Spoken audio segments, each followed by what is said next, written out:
palestinos transformaron a Palata, El Salvador, y lo que el mundo no sabe, Assalamu alaikum. La paz sea con ustedes. ¿Sabías que muchas de nuestras palabras, sabores y costumbres vienen del mundo árabe? Al contrario, te mostraremos cómo El Salvador guarda huellas ocultas de Oriente Medio en su vida diaria. Hace más de un siglo, cuando el poderoso imperio turco otomano agonizaba, miles de palestinos se vieron obligados a abandonar su tierra.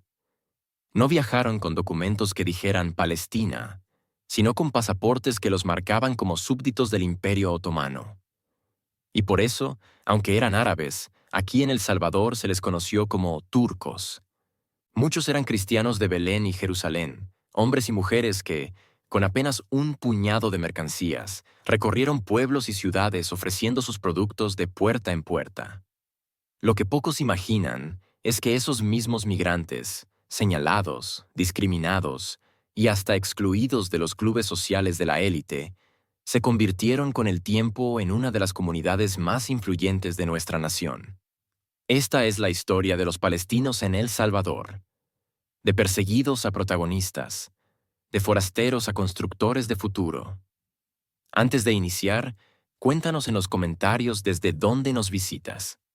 Y recuerda, únete a nuestra comunidad, suscríbete al canal y acompáñanos en esta nueva aventura. ¿Están listos? Iniciamos ahora mismo. Imagina un mapa del mundo. Ahora mira al centro, allí donde se encuentran 3 continentes: África, Asia y Europa. Ese cruce de caminos se llama el Levante, y justo en su corazón está Palestina. Por ahí, desde hace miles de años, han pasado caravanas de comercio, ejércitos conquistadores, y hasta las 3 grandes religiones que hoy conocemos. Para los judíos, Palestina es la tierra del Templo de Jerusalén. Para los cristianos, es el lugar donde nació y vivió Jesús. Belén, Jerusalén, el Santo Sepulcro. Para los musulmanes, allí está uno de sus lugares más sagrados: la cúpula de la roca y la mezquita de Al-Aqsa.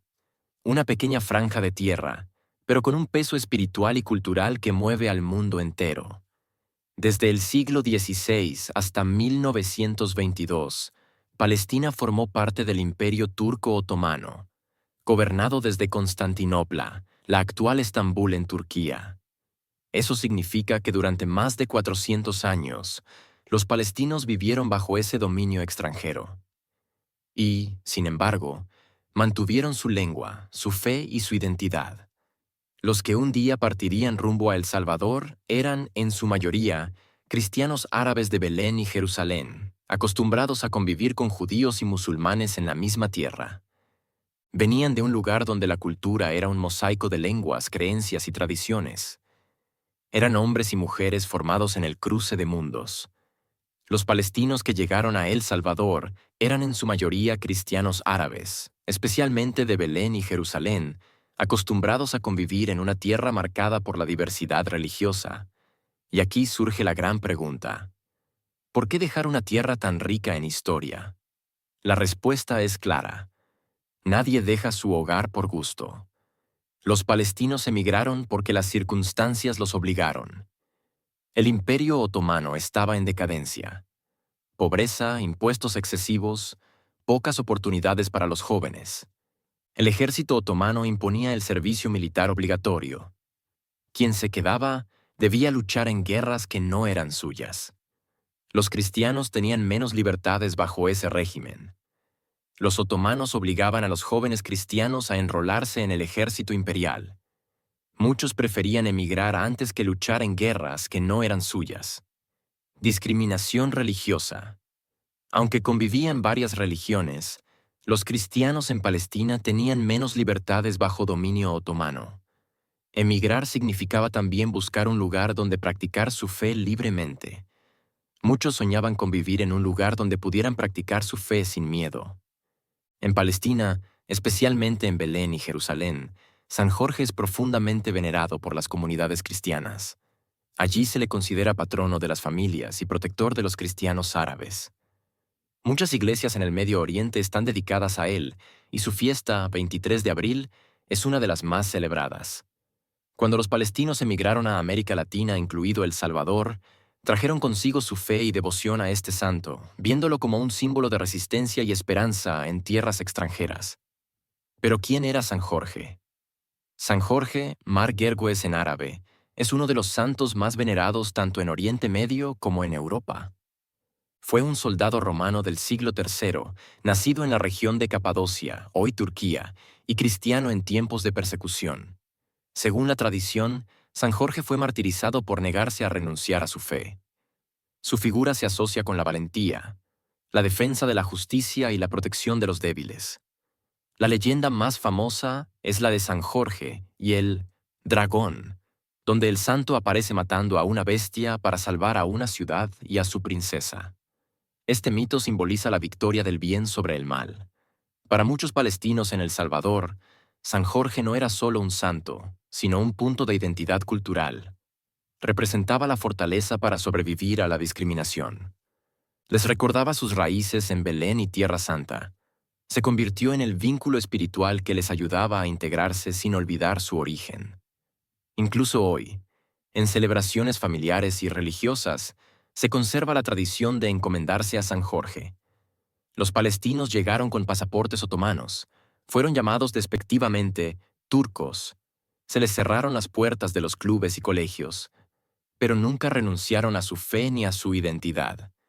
Veneraban a San Jorge, el soldado que venció al dragón, porque veían en él el espejo de su propia lucha. Sobrevivir en tierra ajena y transformar la adversidad en fuerza. Y lo lograron. Hoy sus descendientes no solo forman parte de El Salvador, sino que han llegado a gobernarlo. Si los palestinos encontraron en San Jorge un símbolo de resistencia y esperanza, ¿cuál es el símbolo que nos une hoy como salvadoreños frente a nuestros propios dragones? Después vino la Primera Guerra Mundial, 1914 a 1918, que destrozó aún más la región. Y años después, la Guerra Árabe-Israelí de 1948 expulsó a miles de familias de Palestina. La Guerra Árabe-Israelí de 1948, que expulsó a miles de familias palestinas. Los palestinos no emigraron por aventura, sino por supervivencia. Salir de Belén o Jerusalén fue doloroso, pero necesario para buscar un futuro en paz y con dignidad. Algunos llegaron a América Latina, y entre sus destinos escogieron a un pequeño país en Centroamérica, El Salvador. La migración no fue un lujo, sino una necesidad. Quienes no querían empuñar armas ni vivir bajo persecución buscaron un nuevo destino, América Latina. Imagina el viaje. Dejar Belén o Jerusalén, cruzar mares enteros en barcos abarrotados, con la esperanza de encontrar un lugar donde comenzar de nuevo. Entre 1880 y 1920, cientos de palestinos llegaron a Centroamérica con pasaportes que no decían Palestina, sino Imperio Otomano. Por eso, al pisar estas tierras, no los llamaban palestinos, los llamaban turcos. Los países donde más se asentaron fueron El Salvador, Honduras y Chile, que abrieron sus puertas a los migrantes de Medio Oriente. En El Salvador, se establecieron principalmente en San Salvador, Santa Ana y San Miguel, ciudades con mayor movimiento comercial. Pero antes de eso, no tenían ni tiendas ni negocios grandes. Todo empezó en las calles, en los caminos polvorientos, en las plazas de mercado. Muchos palestinos llegaron con poco capital económico, pero con un gran espíritu de trabajo. Se dedicaron al comercio ambulante. Recorrían casa por casa, pueblo por pueblo, ofreciendo telas, ropa, utensilios para el hogar, pequeños artículos traídos o revendidos. Cargaban sus productos en la espalda o en mulas, caminando largas distancias bajo el sol. Los que hoy son dueños de grandes empresas empezaron recorriendo pueblos con mercadería en la espalda. Así se abrió el camino de la comunidad palestina en El Salvador. En la cultura popular salvadoreña, algunos palestinos fueron llamados pata chuña o pata chua, un apodo despectivo. El origen está en su condición de comerciantes ambulantes. Caminaban tanto, recorriendo caminos de tierra y piedra, que terminaban con los pies sucios, polvorientos o maltratados. Además, a veces se descalzaban o usaban sandalias simples, muy distintas al calzado elegante que usaban las élites locales. Por eso, algunos salvadoreños se burlaban y decían que apestaban los pies. Este sobrenombre reflejaba el racismo y desprecio social hacia los migrantes, que eran vistos como pobres, rudos y ajenos a los círculos refinados de la época. Ese mote no era un chiste inocente. Era un recordatorio de que no eran aceptados, de que su esfuerzo diario era motivo de burla. Sin embargo, ellos no se rindieron. Aunque muchos palestinos ya vivían en El Salvador y habían empezado a levantar sus pequeños comercios, no eran bienvenidos por las élites del país. No se trataba solo de prejuicios sociales, sino de leyes que los señalaban y les cerraban oportunidades. Ejemplos históricos. 1921. Reforma a la ley de extranjería calificaba como perniciosos a los inmigrantes árabes, a los que llamaban turcos, y a los chinos. Se buscaba limitar su ingreso al país. 1933. Ley de Migración. Dictadura de Maximiliano Hernández Martínez. Prohibía expresamente la entrada de negros, asiáticos, y en su artículo 16, de nuevos inmigrantes de Arabia, Líbano, Siria, Palestina o Turquía, generalmente conocidos con el nombre de turcos. 1936, Ley Reguladora del Comercio prohibió abrir nuevos negocios a las familias de origen árabe. Solo se permitía que siguieran funcionando los comercios ya abiertos. En otras palabras, podían sobrevivir, pero no crecer. Estas leyes reflejaban el racismo de una élite cafetalera que quería mantener el control económico del país y veía a los palestinos como una amenaza. Aún después de abolidas las leyes, la discriminación continuó. En la década de 1970, los palestinos aún tenían prohibida la entrada a los clubes sociales exclusivos de la élite, como el Casino Salvadoreño y el Círculo Deportivo Internacional. Podían tener dinero y negocios, pero no eran aceptados en los espacios de prestigio social. Era un mensaje claro. Podían trabajar, podían enriquecerse, pero jamás serían considerados iguales en los espacios donde la élite se relacionaba y decidía el rumbo del país. Ser llamados turcos, ser apodados pata chuña y hasta ser excluidos por ley. Los palestinos en El Salvador enfrentaron una doble lucha: sobrevivir en su nuevo país y vencer las barreras de un racismo legalizado. Pero con paciencia, esfuerzo y unidad, lograron derribar esas murallas invisibles. Con el tiempo, muchos de esos comerciantes ambulantes ahorraron lo suficiente para abrir sus primeras tiendas.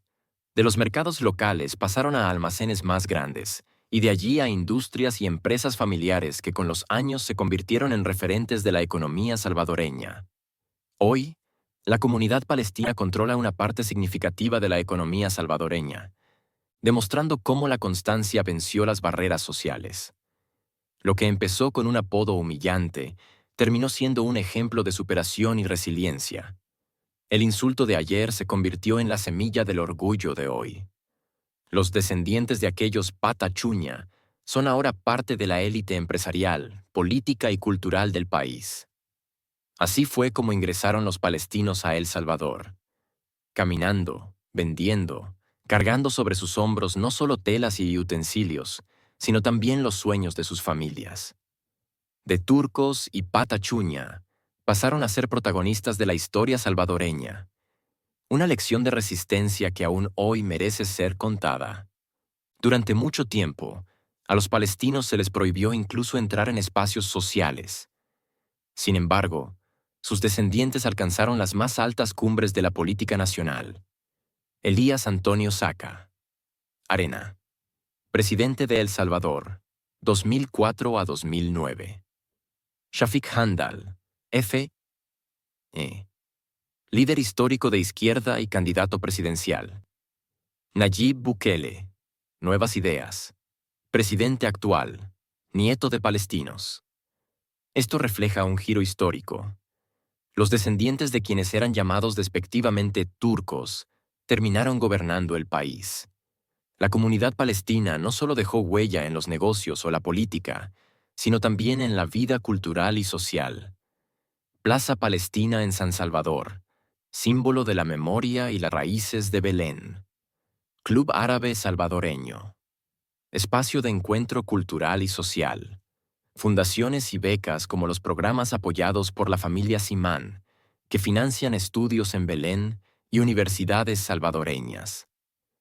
Además, palabras, sabores y costumbres árabes ya forman parte del día a día salvadoreño. Desde el uso de términos como almacén o tarifa, hasta la comida como el kibe, el hummus o el pan árabe. Lo que empezó como rechazo se transformó en integración. Hoy, los palestinos no son una comunidad aparte, son parte esencial de la identidad salvadoreña. Su legado nos recuerda que la migración no debilita a un país, lo enriquece con nuevas ideas, sabores y formas de soñar. En cada tienda, en cada plaza, en cada apellido, late una historia de resistencia y de futuro. Assalamu alaikum. La paz sea con ustedes. Esa fue siempre la aspiración de quienes llegaron desde Palestina a El Salvador. Vivir en paz. Lo curioso es que, aunque llegaron con pasaportes otomanos y fueron llamados despectivamente turcos, en estas tierras encontraron lo que en su patria les era negado: la posibilidad de practicar su fe sin miedo, de trabajar con dignidad y de criar a sus hijos en libertad. Lo más misterioso es que los árabes están presentes en nuestro hablar cotidiano, aunque muchos no lo notemos. Cada vez que decimos almacén, tarifa, almohada, jarabe, taza o algodón, estamos pronunciando palabras de origen árabe. Incluso en nuestra música encontramos ecos. Instrumentos como el laúd, antepasado de la guitarra, llegaron al mundo hispano gracias a los árabes de Al-Ándalus, y de ahí se proyectaron hasta América. La mayoría de palestinos que llegaron eran cristianos devotos, y su santo patrono era San Jorge, el guerrero que venció al dragón. Lo veneraban como símbolo de esperanza, porque ellos también luchaban contra los dragones de la discriminación y la exclusión. Pero lo que pocos saben es que en El Salvador también hay una pequeña comunidad musulmana, con su mezquita en San Salvador, y otra aún más sorprendente en Nahuizalco, donde algunos descendientes de pipiles abrazaron el Islam.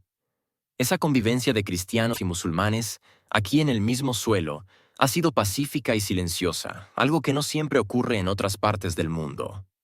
Mientras en otras regiones los pueblos árabes se han visto divididos por guerras, intereses y rencores, en El Salvador la diáspora palestina encontró un espacio para reinventarse en paz. ¿Por qué? Tal vez porque aquí no llegaron como conquistadores ni como enemigos, sino como comerciantes, vecinos y familias que buscaban sobrevivir. Y con el tiempo, demostraron que la integración no borra la identidad, sino que la enriquece. La historia de los palestinos en El Salvador nos deja una enseñanza. Un pueblo puede ser perseguido y humillado, pero si se aferra al trabajo, a la fe y a la familia, puede transformar su destino. Y hoy, cuando pedimos una almohada, bebemos un jarabe o pasamos frente a la Plaza Palestina, sin saberlo estamos pronunciando la memoria de aquellos inmigrantes. Quizá la gran pregunta que queda abierta es esta: si los palestinos lograron convivir en paz y aportar tanto a nuestra nación, ¿qué nos falta a los salvadoreños para reconciliarnos con nosotros mismos y vencer, de una vez por todas, a nuestros propios dragones?